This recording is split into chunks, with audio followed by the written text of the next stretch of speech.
जय हिंद साथियों, चलिए शुरू करते हैं। बिहार पुलिस ड्राइवर से संबंधित अति महत्वपूर्ण प्रश्न जो आपके बिहार पुलिस ड्राइवर का 43 से 61 पदों पर वैकेंसी आया हुआ है, उसमें 40 प्रश्न गाड़ी से ही पूछे जाएंगे। तो चलिए शुरू करते हैं आज का वीडियो। जो भी दोस्त पहली बार चैनल पर आए हैं कृपया लाइक एंड सब्सक्राइब जरूर कर लें और ज़्यादा से ज़्यादा शेयर करें। तो आज का पहला क्वेश्चन है, आजकल मोटर गाड़ियों में फ्यूल लीड करने के लिए होता है, क्या होता है? तो पंप लीड सिस्टम।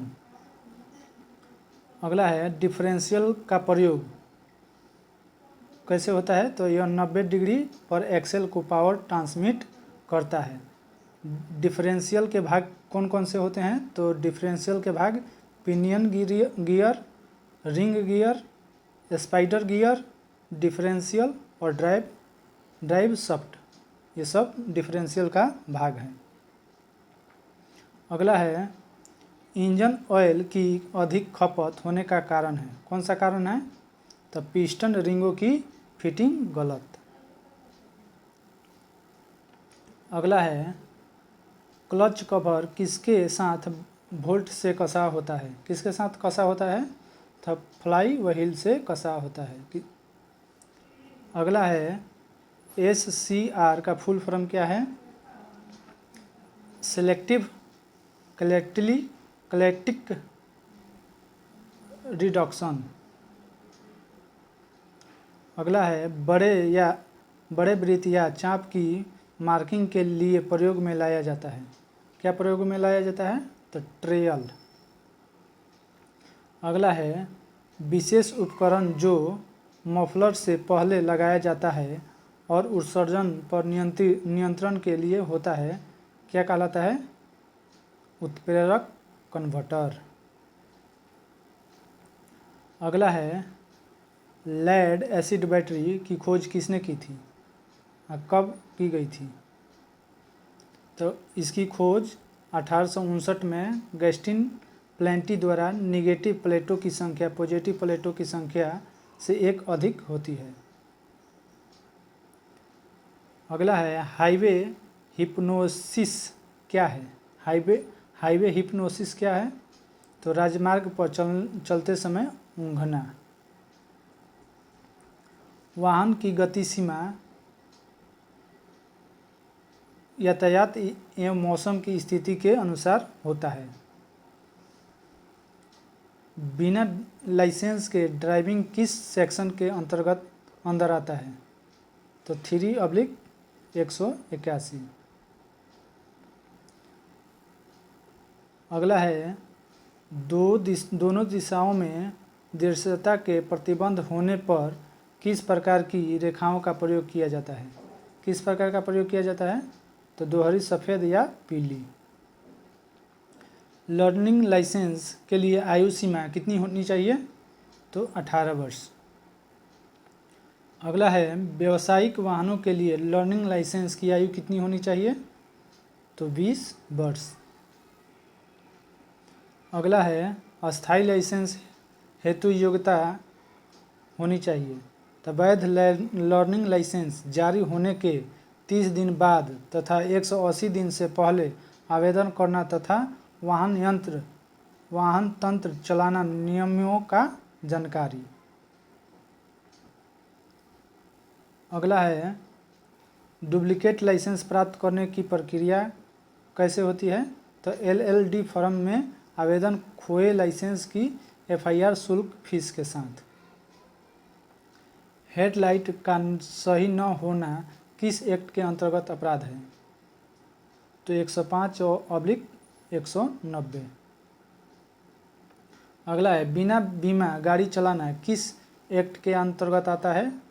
तो 146/196। दूसरे वाहनों की गति कम करने का संकेत कैसे देंगे? तो दोनों डिपर दायां या बाएं दायां हाथ निकालकर तथा हथेली नीचे की तरफ करके ऊपर नीचे करना। अगला है, DMVR मोटर व्हीकल एक्ट 1988 के किस सेक्शन के अंतर्गत अवयस्क द्वारा ड्राइविंग करने पर दंडित किया जाता है? 4/181। डायनेमो चार्ज किस स्थिति में नहीं करता तब क्या करेंगे? तो कंप्यूटरेट साफ कर दें, फैन बेल्ट तथा डायनेमो कनेक्शन कस दें, कार्बन ब्रश को दबा दें। अगला है दोषमुक्त नंबर प्लेट के वाहन चलाने पर किस सेक्शन के अंतर्गत दंडित किया जाता है? किस सेक्शन के अंतर्गत? तो 50/177। अगला है किसके द्वारा इंजन की अधिकतम शक्ति को बढ़ाया जा सकता है? किसके द्वारा? तो गियर बॉक्स के द्वारा। अगला है गियरों में बिना आवाज़ गियर बदलने के लिए क्या आवश्यक है? तो दोनों गियरों की चाल समान होना। अगला है किसके कारण स्ट्रोक सिलेंडर हेड में पिस्टन का टीडीसी से बीडीसी तक की दूरी की लंबाई बढ़ जाती है? किसके कारण? तो क्रैंकशाफ्ट की थ्रो बढ़ा देने से। क्रैंक पिन क्या है?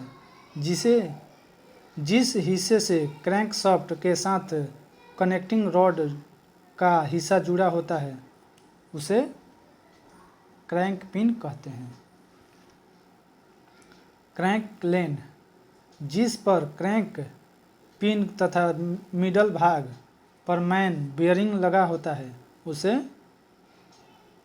क्रैंक लेन कहते हैं। अगला है क्रैंक थ्रो कहाँ लगा होता है? तो क्रैंक पिन और मैन बियरिंग के बीच की दूरी को क्रैंक थ्रो कहते हैं। कौन सड़क पर मिलने वाले झटकों को सहन करता है? कौन करता है? तो सस्पेंशन प्रणाली। सेशन अच्छा लग रहा हो तो लाइक और सब्सक्राइब जरूर करें और ज़्यादा से ज़्यादा शेयर करें। अगला है एक सिलेंडर में कितने स्ट्रोक होते हैं? कितने स्ट्रोक होते हैं? तो 4 स्ट्रोक होते हैं। कौन कौन? तो section stroke, compression stroke, power stroke और एग्जॉस्ट स्ट्रोक। अगला है 2 स्ट्रोक इंजन की एक साइकिल में क्रैंकशाफ्ट के चक्कर होते हैं। कितने होते हैं? तो 1 चक्कर होते हैं। टायर रोटेशन गाड़ी के टायरों को बदलना आगे पीछे या दाएं बाएं का क्या महत्व है? क्या महत्व है? तो गाड़ी के सभी टायर एक समान घिसते हैं। अगला है रियर एक्सल को ड्राइव प्राप्त होती है। किसे प्राप्त होती है? तो डिफरेंशियल द्वारा। अगला है कि MATC का फुल फॉर्म क्या होता है? तो मोटर एक्सीडेंट क्लेम ट्रिब्यूनल। अगला है पिस्टन का कौन सा पार्ट उच्च प्रेशर और तापमान के अंतर्गत होता है? कौन सा होता है? तो क्राउन पोर्ट। राज्य कैरियर के कंडक्टर लाइसेंस के लाइसेंसी प्राधिकरण कौन होगा? कौन सा होगा? तो जिला परिवहन अधिकारी। अगला है एग्जॉस्ट सिस्टम का कार्य क्या है? तो यह सभी सिलेंडरों की गैसों को इकट्ठा करके बाहर फेंकता है। अगला है गोल चक्कर पर रास्ता लेने का अधिकार किसको है? किसको है? तो आपके दाईं तरफ के ट्रैफिक को। हाइड्रोलिक एब्जॉर्बर के प्रकार हैं। कौन कौन प्रकार हैं? तो वेन टाइप, पिस्टन टाइप और टेलीस्कोपिक। 2 पहिया वाहन में क्या क्या प्रयोग होता है? तो मल्टी क्लच प्लेट प्रयोग किया जाता है। डायफ्राम स्प्रिंग का मुख्य कार्य क्या है? तो क्लच डी-एंगेज करने में। मैकेनिकल ब्रेक में ब्रेक शू किसके द्वारा ऑपरेट होता है? किसके द्वारा ऑपरेट होता है? तो कैम द्वारा। अगला है हाइड्रोलिक ब्रेक में हवा का क्या प्रभाव पड़ता है? क्या प्रभाव पड़ता है? तो ब्रेक नहीं लगते हैं। अगला है एग्जॉस्ट ब्रेक का प्रयोग किस में होता है? तो डीजल इंजन में होता है।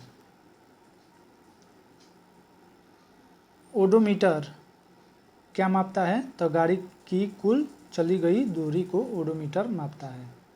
स्पीडोमीटर क्या मापता है? तो गाड़ी की चाल मापता है स्पीडोमीटर। टैकोमीटर क्या मापता है? तो इंजन की चाल टैकोमीटर मापता है।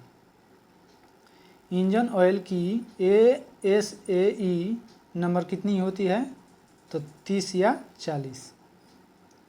अधिक क्लियरेंस आयतन में क्या होता है? तो निम्न संपीड़न दाब होता है। इंजन से कम पावर का उत्पादन का कारण है, कौन सा कारण है? तो कमज़ोर संपीड़न। स्टीयरिंग के प्रकार, स्टीयरिंग के कितने प्रकार होते हैं? तो स्टीयरिंग के 11 प्रकार हैं। कौन कौन? तो steering wheel, stick clamp, soft gearbox, drop shaft, drop arm, ball joint, drag link, tie rod, खुकली और एसटी आर्म। अगला है पहली इलेक्ट्रॉनिक कार का आविष्कार कब हुआ था? कब हुआ था? तो 1832 में। अगला है 4 स्ट्रोक डीजल इंजन का आविष्कार कब हुआ था और किसने किया था? तो रुडोल्फ डीजल 1895 में किया था। 2 स्ट्रोक इंजन का आविष्कार कब हुआ था और किसने किया था? तो कार्ल डुगैंड क्लार्क 1878 में। किसी तरल पदार्थ के बहने का गुण को कहते हैं, क्या कहते हैं? तो विस्कोसिटी। डिफरेंशियल बैकलेस कमी समस्या एरर किससे मापी जाती है? किससे मापी जाती है? तो डायल गेज से। अगला है किस प्रकार की रियर एक्सल केसिंग में गाड़ी का भार एक्सल शाफ्ट पर नहीं पड़ता है? फुल फ्लोटिंग टाइप पर। अगला है स्क्रैप का प्रयोग क्या करने के लिए होता है? तो धातु को खुरचने में होता है। गाड़ी की खड़ी स्थिति में डाले जाने वाले गियर कौन सा होता है? पहला या रिवर्स। रोड स्प्रिंग तथा चेसिस फ्रेम को जोड़ा जाता है, किसके द्वारा जोड़ा जाता है? तो शक्ल पिन द्वारा। कार्बोरेटर इनलेट मैनिफोल्ड पर किस प्रकार फिट रहता है? तो किनारे पर फिट रहता है। जल शीतलन प्रणाली में तांबे की नलियाँ किससे ठंडी होती है? किससे ठंडी होती है? तो हवा से ठंडी होती है। बैटरी के लिए इलेक्ट्रोड होना बिजली का सुचालक कंडक्टर है। ठोस लुब्रिकेंट होते हैं, किसके होते हैं? तो ग्रेफाइट के। अगला है एंटी लुब्रिकेंट होते हैं, किसके होते हैं? तो ग्लिसरीन। वाटर कूलिंग सिस्टम पानी को जमने से रोकता है, अल्कोहल। और लास्ट क्वेश्चन है ऑयल सम्प से दूषित गैसों आदि को बाहर निकालने की व्यवस्था कहलाती है, क्या कहलाती है? The crank case ventilation. तो चलिए मिलते हैं नेक्स्ट वीडियो में, तब तक के लिए धन्यवाद।